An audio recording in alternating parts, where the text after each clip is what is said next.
Welcome to the Open Mic Podcast Show with Mike Midgley.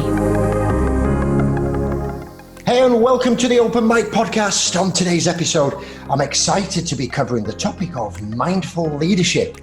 Today's influencer guest is Dawa Tarchin Phillips, the founder of Empowerment Holdings, LLC, and Dawa is based out of Santa Barbara in the California area. Welcome to the Open Mic, Dawa. It's an absolute pleasure to have you on the show, and thanks for taking time out today. Hi, Mike. It's good to be here. Thank you for having me. Yeah, it's a pleasure. And I know we were chatting off camera before we got started. It's such an interesting topic that we're going to get sort of, dig deep down. As entrepreneurs, our listeners, they're trying to bridge that gap between the idea and successful implementation and grow the businesses. And obviously leadership is a big part of that. Obviously having the mindful approach is a big part of that as well. But before we get started and learn a lot more of Dawa, is a super interesting backstory and a lot of focus, what you're going to get a lot of values from. So buckle up tight. It's going to be a good informational podcast. But if you want to connect with Dawa and learn a lot more about what he's doing, you can check out his website at empowermentholdings.com. You can reach out and connect professionally under LinkedIn. As I say, we'll put all those links in the show notes below, along with Facebook, Instagram, Twitter, etc. So let's get started and learn a little bit more about this interesting journey. Your role today, Dawa, is somewhat different to what maybe others are. CEO of an organization spanning across 27 countries, 5 continents. That's some schedule to manage, but tell us a little bit more about Empowerment Holdings to start with and how that's grown, over the years. Yes, I'll be happy to. So my work in the world focuses, it's passion work. I'm somebody who helps people improve their lives in a nutshell, but we do that in a variety of things. We work with leaders around the world. Empowerment Holdings is a leadership development company focusing on mindful leadership and specifically in transmitting to leaders a particular skill set that is very effective in creating more conscious organizations. And conscious organizations have the ability to affect change, not only in their customers and in their ecosystems, in their communities, but also in their employees and in the way that they do business day in and day out. And we like doing that because ourselves, me and the people with whom I work in this organization, have all found that if you spend so many hours at work, you might as well create it around your best thinking. Absolutely. You might as well create organizations and projects that represent your best thinking, because you do want to walk home at the end of the day and think, this was a day well spent. Yeah. And do you know what? I buy into that so much. I got introduced to Jim Collins, Good to Great years and years ago, and a slightly different angle, but, it's that culture mentality. And, I know my listeners get fed up with me saying this, but the Fridays when I record the Open Mic podcast is the best day of the week for me. Not because it's Friday. It's because I get to do what I think is, I enjoy interviewing people around the world. And I actually see, not only as a public service for my listeners, to share the knowledge, but also it's a great learning experience for me as well. As I build up my career, I've been in business 25 years, but you learn every day. You try and create that happy culture, and it's a great way for me to go into the weekend, motivated and learning new things, off the guests that I interview on a Friday, and that culture and that leadership is so important, and I buy it because I see in so many companies where they just set it up as a business and they sometimes forget about why the purpose and why they're about. And do you normally take companies on, are they actively seeking that? Do you get a lot of resistance in change? Tell us a little bit more about some of the experiences. Sure. Yes. So what makes us different is that we work with companies where the CEO and the executive team have bought into the need for change and the theory for change and the need for transformation. So, which means that we're not trying to convince people who are basically being confronted with transformation against their will. We think that we'd like to tap into intrinsic motivation, and that usually happens when leaders either know that there is something that they haven't manifested yet, they have a vision inside of an organization they can build or an impact they can have that they haven't achieved, and they want help, they want support, Yes. they want to work with experts who know how to bring that into the world. Yeah, or they're operating under a changing paradigm, which means something that was working before isn't working anymore. And so they have to pivot, they have to make a change, and they're looking for experts who understand where they're coming from, who've been there and who've done that, and who know about this entropic nature, you can say, of situations, that ultimately everything changes. And if we don't adapt to those changes, we just become irrelevant, and our culture becomes stagnant, our services become outdated, and we become unrelatable. And so we work with people who understand that, and therefore we work with intrinsic motivation for change and transformation, which doesn't mean there isn't resistance. If you understand transformation, actually resistance is always a part of it. It's always the first thing that comes up, because when we are moving toward real change, initially we confront the fear. Yep. Initially, we have to face the fact that changing something at first feels like we're losing something, and that brings up resistance. You see it a lot. You see it a lot, don't you? Because people fear change, and you know, whether that's because they're nervous about it or they feel that it's no longer part of what they want to do, they push back a lot, don't they? And you know, it is a big problem, but it's good that it's brought in at the top, because it's brought in at the top. You're not having to sell upwards. You know, it's coming downwards, I suppose, which makes your job a little bit easier, I'm guessing. Well, I actually think that, you know, the modern organizations aren't as hierarchical. No. But you have to still be able to provide the fuel for culture change, and the fuel for culture change is the political capital and the financial capital, right? Yeah. And so being able to work with the people that understand and are able to deploy that capital in a meaningful way is essential.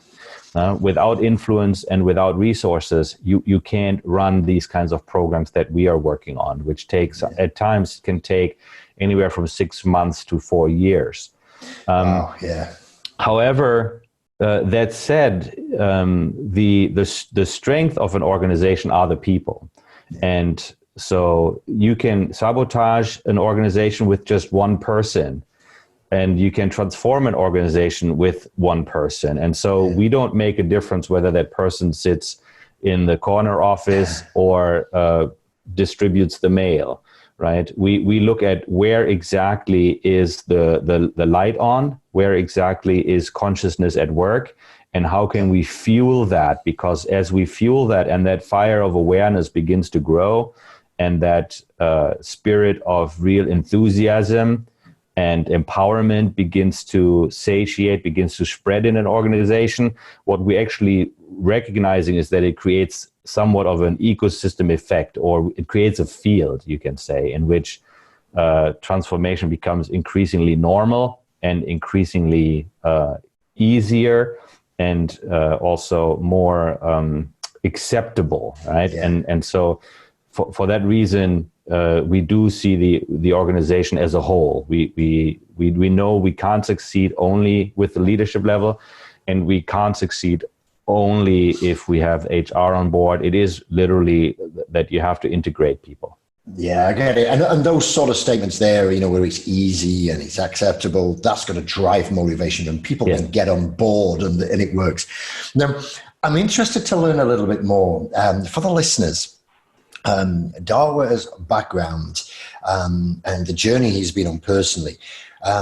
Dawa, there's a commitment. You've done 2 3-year meditation retreats as a monk, I suppose, to a degree.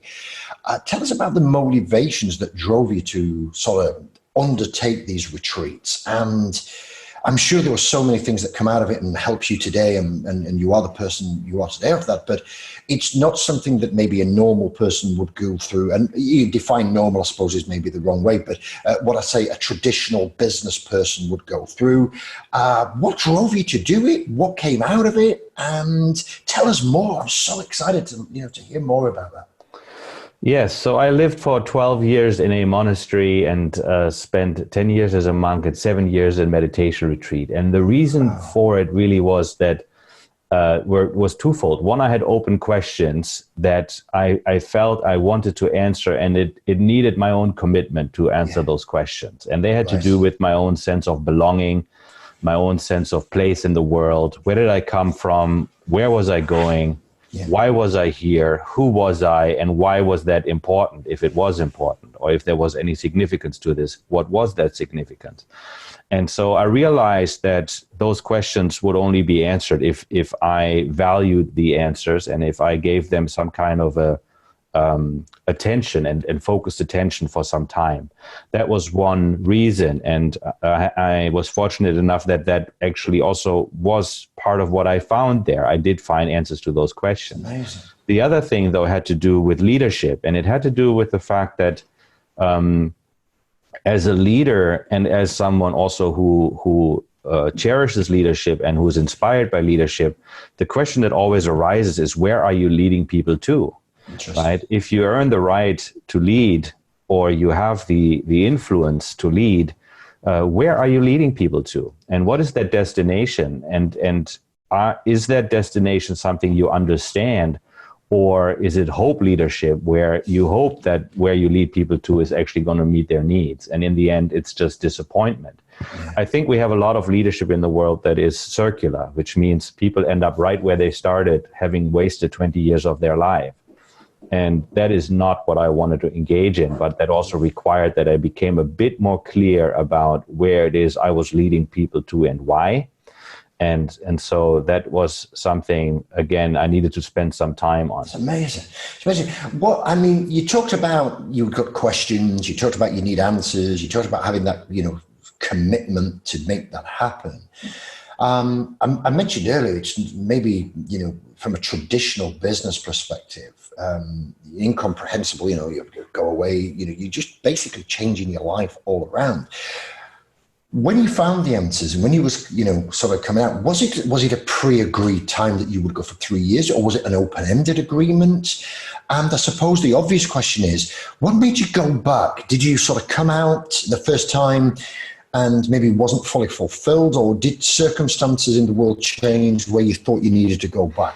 Because I know as entrepreneurs, we go through cycles, and I love the way you talk about the circular leadership and cycles in business, politics, finance, economy. It all happens, and sometimes you go through a process and you come out the other end and then realize it's not what you wanted, so you go and re-strategize or re-go again in business. And I'm sure the listeners will have come across a dozen or so different examples in both the personal, business, professional, partnership lives where they, see that. So I'm just keen to understand, what did you come out with first time? What was the reason for going back second time? Was it open-ended? Just talk to us a little bit more about this. It's a fascinating subject. Mike, these are great questions, actually. Yeah. And questions also I don't get all the time. Oh, sorry about that. I experience my life in 12-year cycles. I find that 12 years is a good amount of time for me to master a particular paradigm and to really feel a sense of depth of understanding of an experience. And so I've seen that again and again. But to answer your question, why not just one retreat? Why 2 retreats? There is 2 reasons. One, I did still have some open questions after the first one. Second, it was different kind of meditation practices that I was going to be involved in, and that I would get to experience and learn about and practice. So, but it was an open-ended pursuit. I did not go in there and said, "Oh, let me dedicate 12 years to this, or let me dedicate 3 years to this." But it was rather, let's do whatever it takes to answer the questions I have and to get clear about where I'm going, so that if I'm really going to fulfill my life's purpose, which is to empower leaders, inspire leaders, and raise leaders. I do a lot of philanthropic work in education, and I do a lot of research work in bringing mindfulness into education. If I am to dedicate my life to that I do it from a place of clarity. Yeah, that's amazing. So whatever that takes, I'm a big fan of when somebody asks you, what are you willing to do? You answer whatever it takes. That's great. And let's pose that out to the listeners. If you want to use the hashtag The Open Mic, let's pose a question out. Whatever it takes. What have you done in your business? And what's the extraordinary lens? Dawa may not see that as extraordinary. Sitting here, I certainly see it as an extraordinary feat. And congratulations. I'm not sure that I could. It's not that I don't have the patience. It's not that I'm not dedicated. I just think to take so much time out of, what I would call, growing up with the kids or family or away from business. I'm sure I just don't. Wow, it's such an amazing commitment, and But let us know what it is, listeners. What's your extraordinary lens that you've got to, and let's let Dawa know, whatever it takes. What have you done? And that's amazing. And the question I've got for you, which I apologize, I'm way off script here, but it's such a fascinating thing as we go down, is would you do it again? And is there a planned session for you to maybe go back, in this cycle, where you're going into another 12-year block? Is there another set of skills that you need to learn to develop and to answer all these questions that you have for your purpose? Is that something that's planned, or will we just roll out and see how that goes? I feel I know my purpose now. I do. I believe I live my purpose every day in what I contribute. Certainly, it's an experience that I felt or feel was one of the most positive experiences of my life. I recommend people develop a meditation practice. I recommend people do retreat once a year if they manage to fit it into their schedule.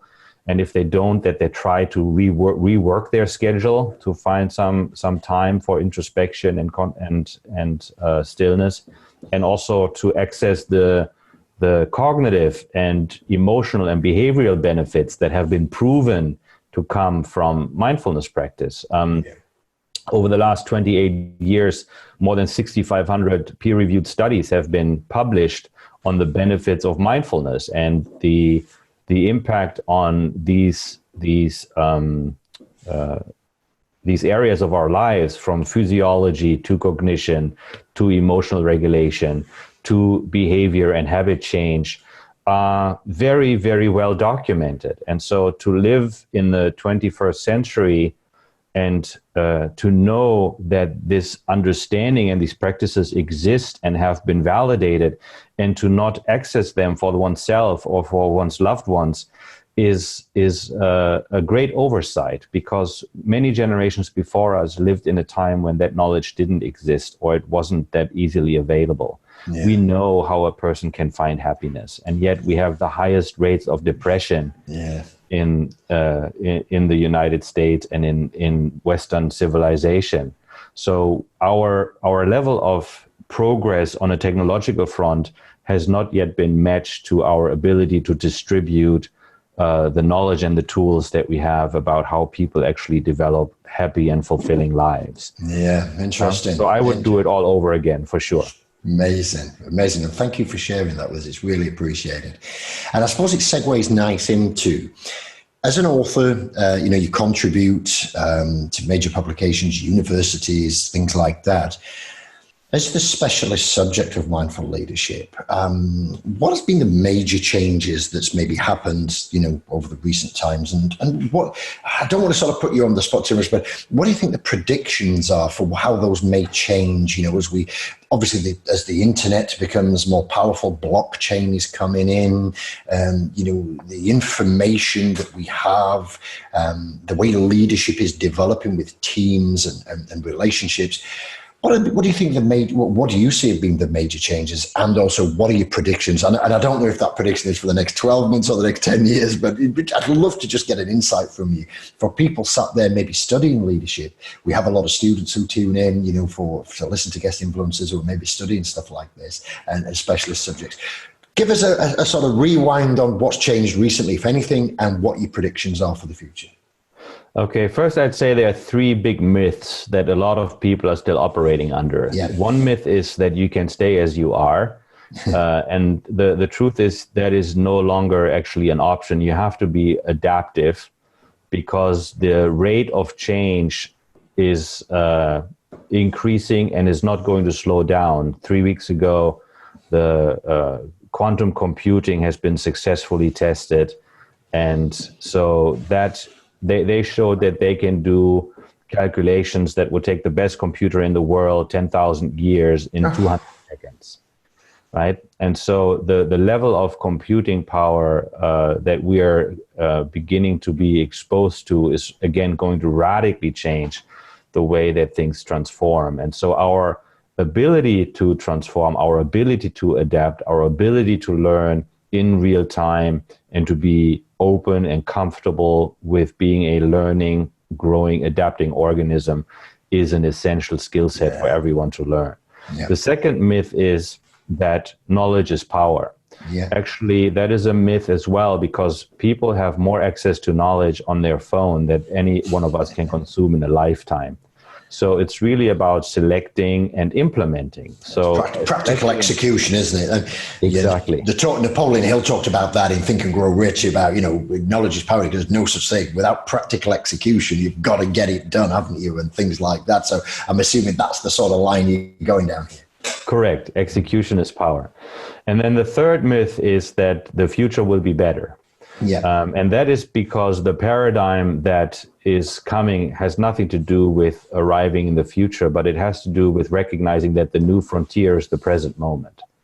And that we left the Newtonian worldview for a quantum worldview, and that if you want to live in a meaningful, skillful way in the modern time, you have to understand the concept of parallel present realities. Wow. And that we're really talking about achieving progress by having less collateral damage.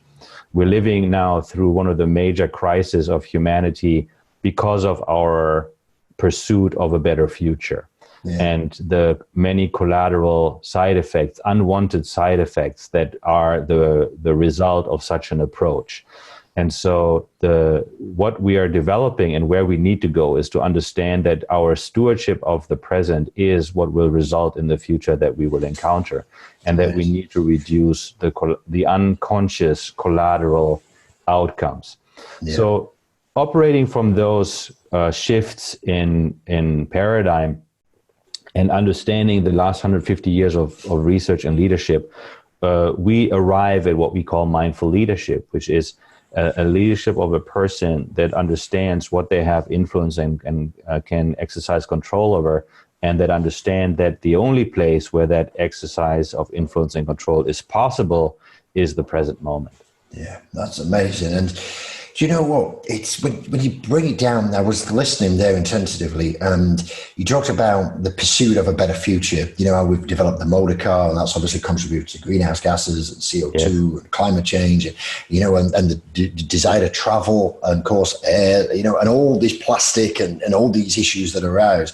And at the time, I'm sure all those decisions were made to make life easier or make it modernization, from the Industrial Revolution and things like that. And I get it, and it's simplified, and it is certainly a complex subject. And, as we talk about the subject, well, firstly, thank you so much for just sharing that sort of backstory and that bio. It's tremendous commitment, and congratulations again. And I think the approach to understanding that, I think, requires that deep thought. And, I'm certainly looking forward to playing this recording back and going through it, because there's so much to try and absorb. My show book notes are almost full already with little statements and little things that I've got. So thank you for sharing it. It's been a pleasure.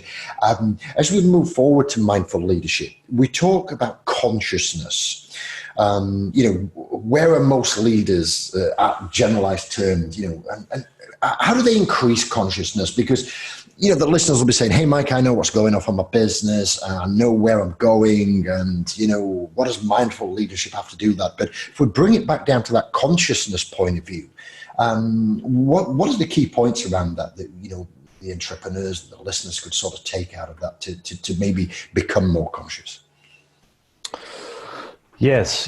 And from a scientific perspective, consciousness is an interesting topic, because while we're trying to study it, we're having it's still, science still has a difficult time establishing where consciousness originates. Right. And while we can talk about the experience of being conscious, and we can prod someone to see whether they are conscious or not, it is still an open question as to where that consciousness actually originates and how consciousness and the material world interact with one another. What we are sure about, what we are absolutely sure about, is that the quality of one's life and the quality of our communal life is dependent on the presence that we are able to bring to a situation, right? And whether you say a conscientiousness, yes, which we execute, right, and with which we execute. And so we all have an appreciation for someone having brought attention to something, whether that is a nice meal that has been created for us, or it's a beautiful, well-working car, or it is an experience that has been created by someone that we are partaking in. Yep. So we all know when something has been well done and something received attention and attention to detail and focus and presence of mind. And yet we don't necessarily understand that that is a resource we have. So we can value it when we are the consumer of it, but we are not necessarily yet aware of what a valuable resource that we can actually ourselves generate and contribute to the world it is, and what effect it can have on business. Yeah, that's interesting. That is interesting, because when you look at those spectrums of sort of considerations, I suppose is what it is. You know, I listen again attentively where you're talking about we experience something that's well done or what we partake in, but you know, I suppose it's a skill set to sort of bring that to the top and do more with it. You know, is it anticipation? Is it about, I don't want to simplify it too much, but I'm just trying to keep it clear in my own head. Is it about sort of saying being more proactive to try and develop that as a more, I don't know, skill, as opposed to just allowing it to happen? You know, because I know in leadership that, you know, the pioneers, I suppose, and pioneers, I think it's an overused word. I think there is so little of them out of the 7 billion or so people, but, you know, people throw it around, oh, I'm a pioneer in my industry. And I think, I'm not quite sure about that. But I think real true pioneers, whether they're the Henry Fords or, you know, or anybody like that who automated the production line of automobiles and they really revolutionized things, is developing consciousness being part of a pioneer, or have I got that totally, have I misunderstood that totally the wrong way? Can that be used to pioneer new entrepreneurial things? In my opinion, yes, it is. In my opinion, the ability to take, for example, innovation. Yes, initially, it takes, everyone has ideas. Ideas are, and yet you have to be conscious that you had the idea in order to actually recognize the value of the idea. Yes. Then you have to be conscious what is possible to do with that idea in order to take that further. Then you have to be present and conscious for that process of taking that idea and turning it into something. Then you have to be conscious of the people that it might take and of the strategy you're going to pursue and of the data that supports the execution of what it is you want to do.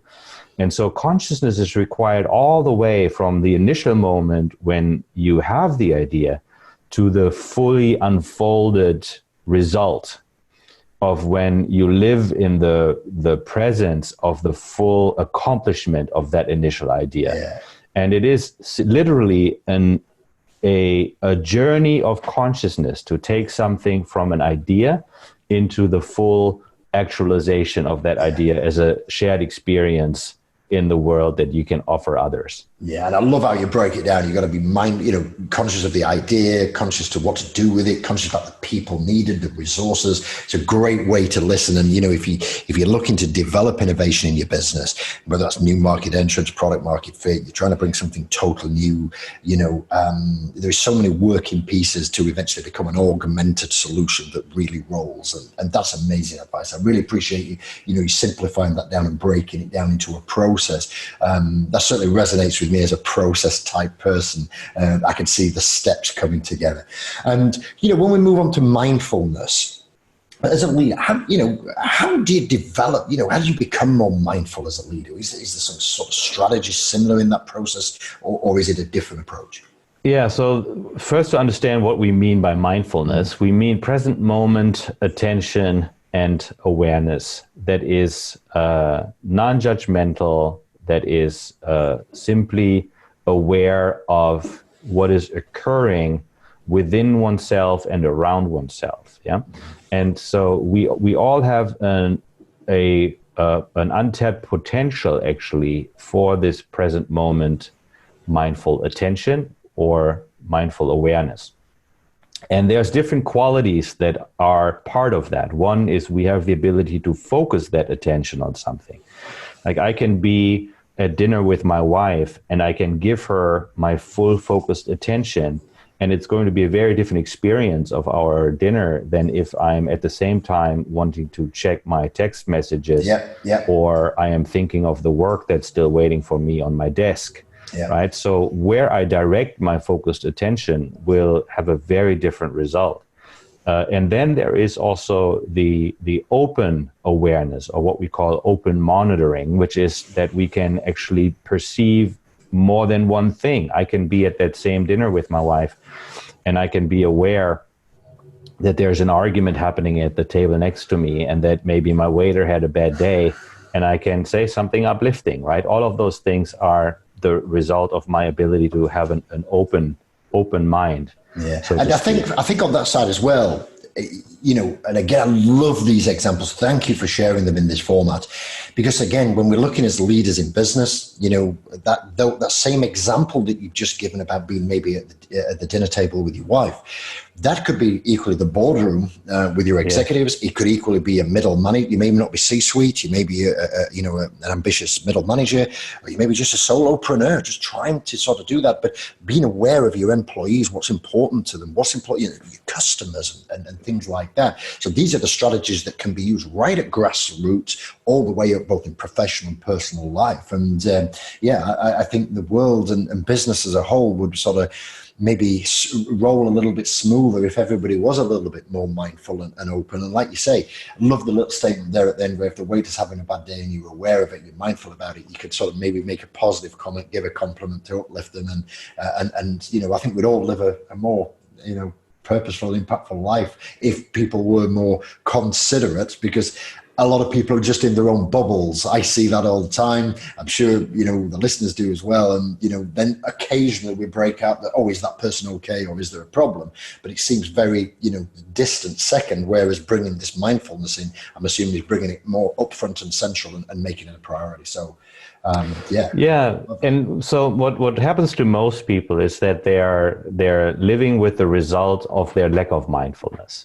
And they are basically confronted every day with that shortfall, right? When a person says, I don't want to work with you any longer because I don't like the way you treat me, that is the result of your lack of mindfulness. When your spouse comes to you and says, look, I'm filing for divorce, that is the result of your lack of mindfulness. If your child says, look, you have no idea what's going on in my life, I don't want to talk to you anymore, again, that's the result of lack of mindfulness. Yeah. When your customer says, you know, we have been trying to work out a deal, but we didn't hear back from you, so we're moving with your competition, that's a result of lack of mindfulness. So most of the time, we are experiencing crises as a result of a lack of mindfulness. Yeah, interesting. And we don't understand that we have the opportunity to invest in developing mindfulness proactively, which gets us into the driver's seat, which gets us into a place where the amount of mindfulness not only suffices, but maybe even exceeds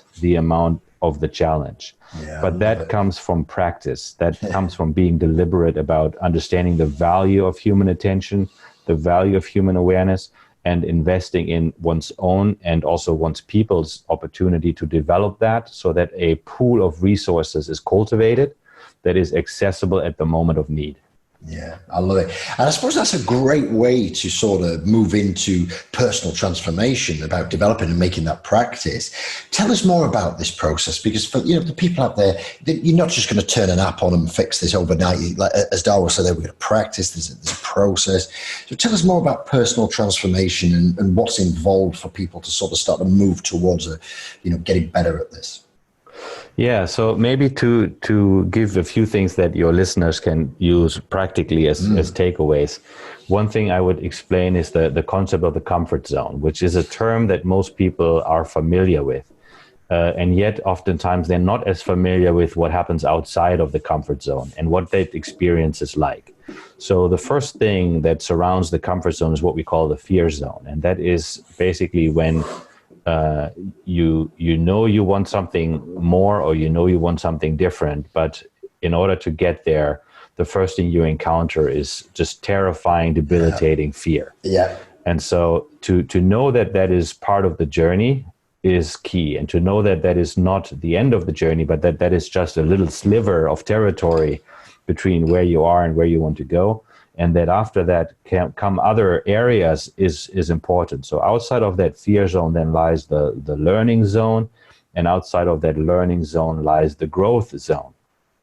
But it is important to know that when you initially move outside of the comfort zone, you're going to get triggered, and you're going to get triggered by that fear zone. That is the tangible experience of losing something, while actually you are not losing something, right?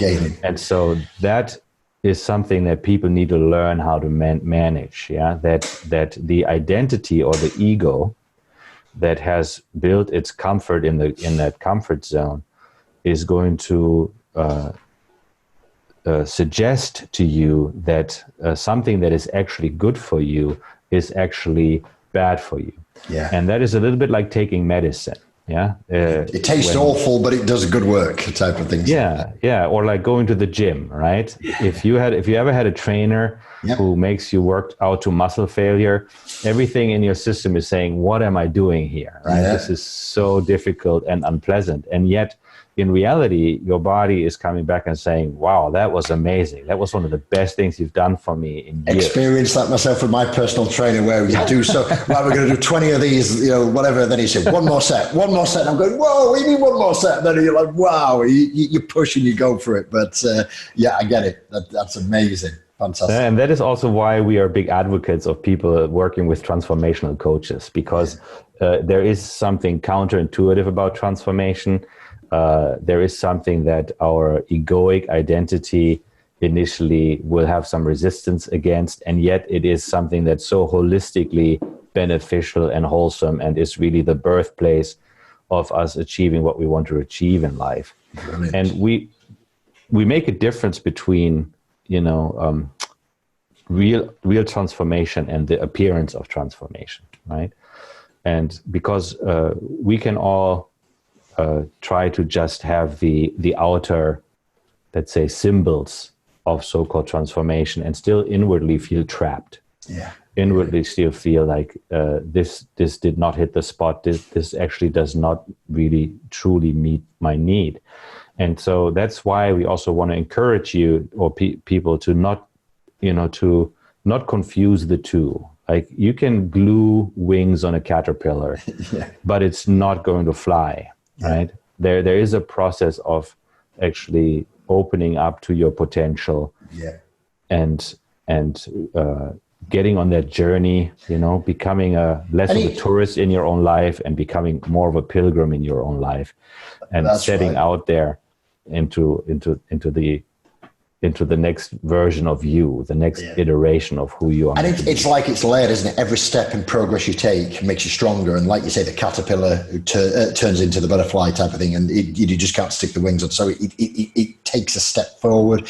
You're in a better position from the next stage to the next stage to the next stage, and eventually that transformation. So it's not a silver bullet, listeners. There is, like you say, Dawa covered it earlier, there's a lot of practice and commitment and dedication that needs to go into it.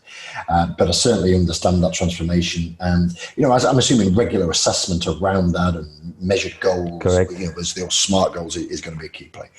So if we are addressing this and going through this sort of commitment, because we're accepted, like you said, you work with C-suite people who have already accepted, raised the hand, I suppose, and said, I'm ready for change, or we need to change, or whatever. What are the success outcomes that could be expected from, whether you said it's a 6-month process, could be a 4-year process based on the complexity of the organization or, the areas that need addressing. We understand there's a variable timeline here. But once we go through that, what are the general success outcomes that come from these sort of processes? Yes, yeah. So if we when we look at it in terms of economic value, we find 40 to 400% increase in bottom line revenue over the course of 24 months. Yeah. Wow. In people accessing more of their own potential and bringing more of that potential into what they do in order to generate value.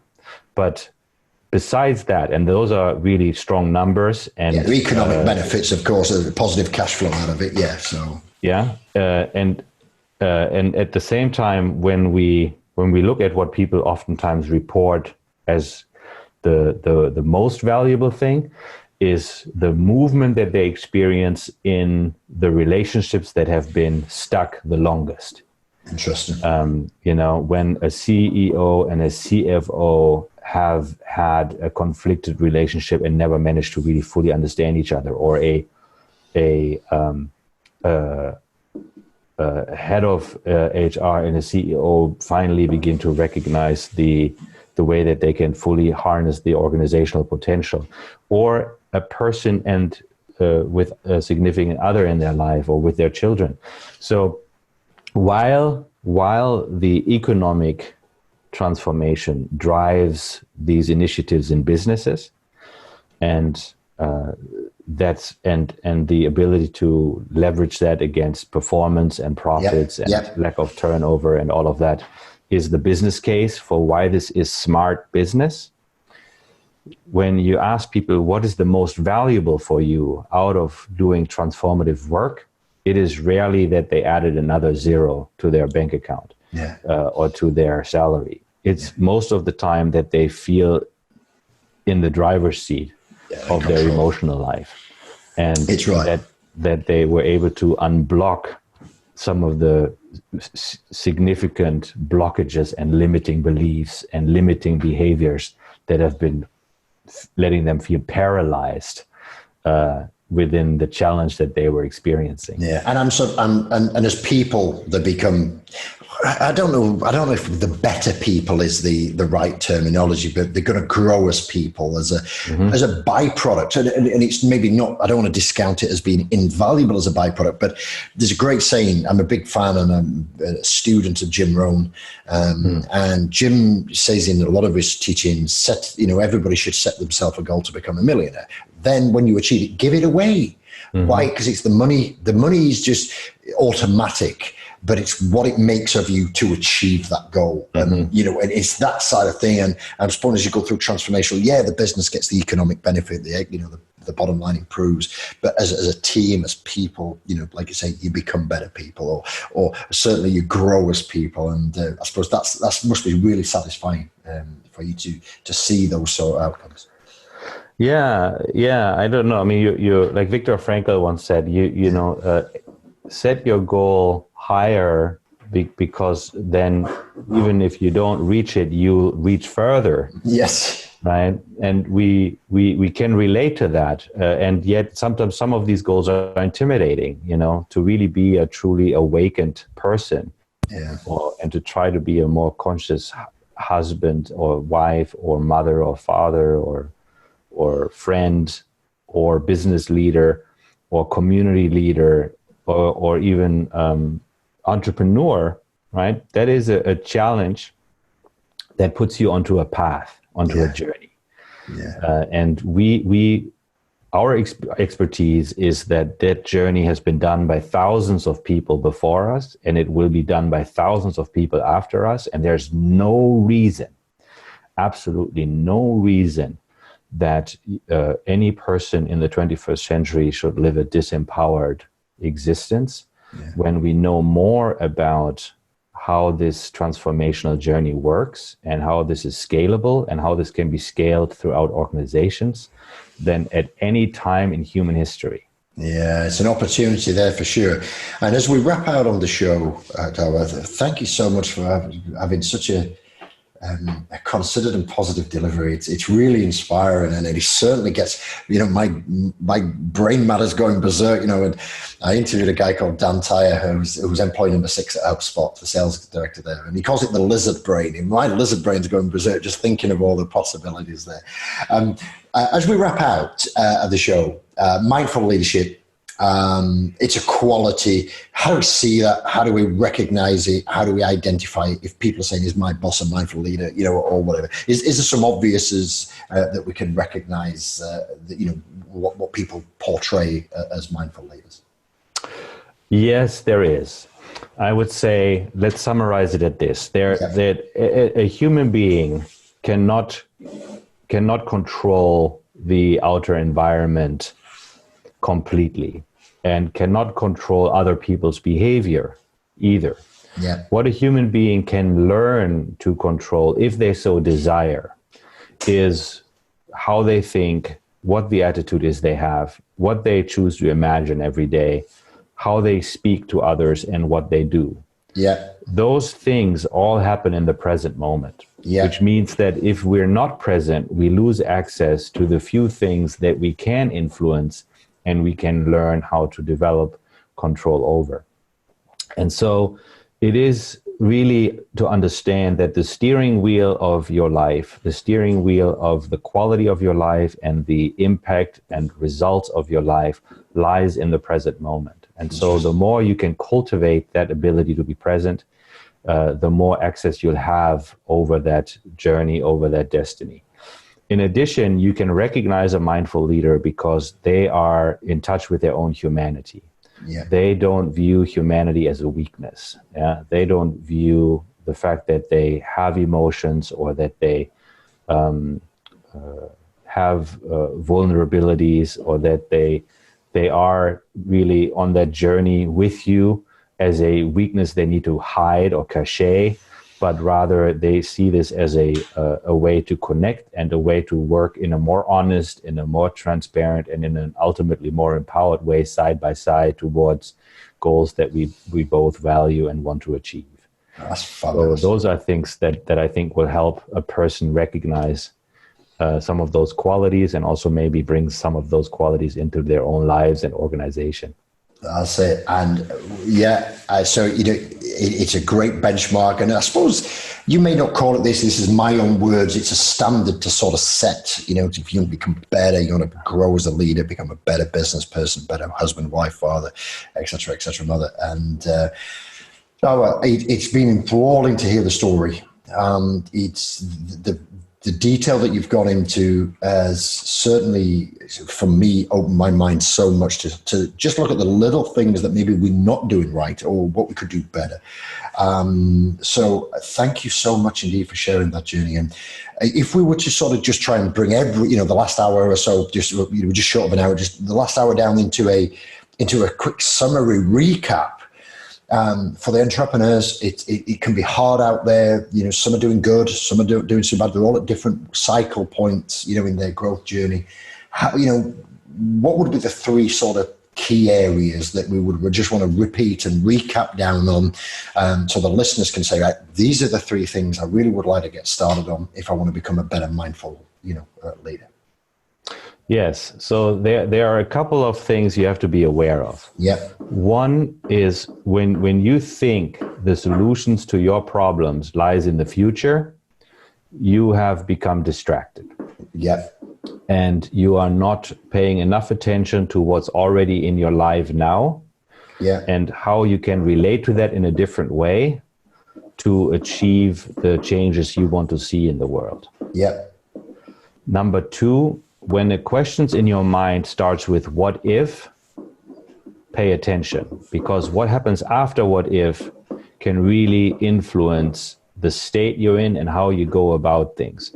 When I say, well, what if everything goes to hell in a handbasket, I go into a state of extreme anxiety and contraction, fear and worry. Yeah. That happens in business a lot, doesn't it? With entrepreneurs, the fear of money or lack of revenue or the best employees leaving or customers, whatever. I get it. All the time. It happens all the time. And we don't realize that is the realm, that after what if, that's a realm of possibility, which means it doesn't have to be that way, right? So when we think in that way and we hear what if, we want to really choose wisely and say, well, okay, what if I can solve this problem? What if I find someone that has the expertise and I work with them? What if I am able to get through this challenge just like many people before me and things work out, right? So as I change my thinking, my nervous system relaxes. Yeah. My anxiety is reduced. I decontract and I expand again, and I gain access to my resources again, my creativity, my education, my network, and I'm much more functional, right? So that is why that is so important to be aware of that. And then the third thing, what I would say is know you're not alone. Yeah. Right? No successful entrepreneur is self-made. Yeah. That is the biggest myth, right? We stand on the shoulders of giants, and we have incredible resources in our networks if we begin to appreciate them. You're only lacking what you fail to acknowledge. You're only lacking what you fail to appreciate. And so don't think you need to go it alone. You're not alone. Look around, open up, relate, learn from your peers. And those are maybe the things that I would say, recommend to your listeners. Amazing. And I love the last quote. You're only lacking what you fail to acknowledge. That is fabulous. Thank you for sharing that. It's so relevant to, and throughout, for you guys watching this on the blog, you've seen me smiling here, and these are all the recognizes things where I'm thinking, I'm not doing this correct. Dawa's just taught me something here. I need to go and apply that. So, and this is why I said I love doing the show, because it's such a learning experience, and we get to listen to great influencers such as Dawa. Thank you so much for sharing your journey, Dawa. Thanks for sharing the expertise. If you do want to check out Dawa, reach out to him professionally on LinkedIn. We're going to put Dawa's social channels below. Please head over to empowermentholdings.com and look at the great work that they're doing there. You get a little bit more. Please leave me a message and tell me what you've learned from this podcast as well. Use the hashtag #TheOpenMic. You can use the hashtag Dawa Phillips. And again, we'll put all the hashtags that Dawa and his team use below, like, mindful living and all those hashtags as well that we'll put in the posts. Dawa, it's been an absolute pleasure. Thanks for joining us from Santa Barbara, California today. It's been an absolute pleasure learning from you. Thank you so much. Mike, thank you for having me, and thanks for all you're doing in the world. It's certainly, I can see how aligned we are, and keep up the good work.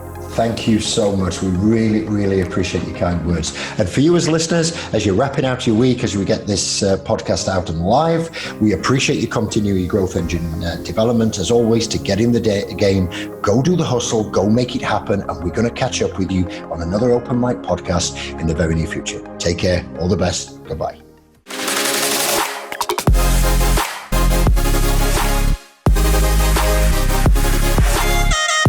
You have been listening to The Open Mic, brought to you by The Success Hub. To find out more and to get the resources we have mentioned in this podcast episode, simply visit blog.thesuccesshub.io and view the podcast section. Thanks for listening, and we look forward to catching up with you in our next episode.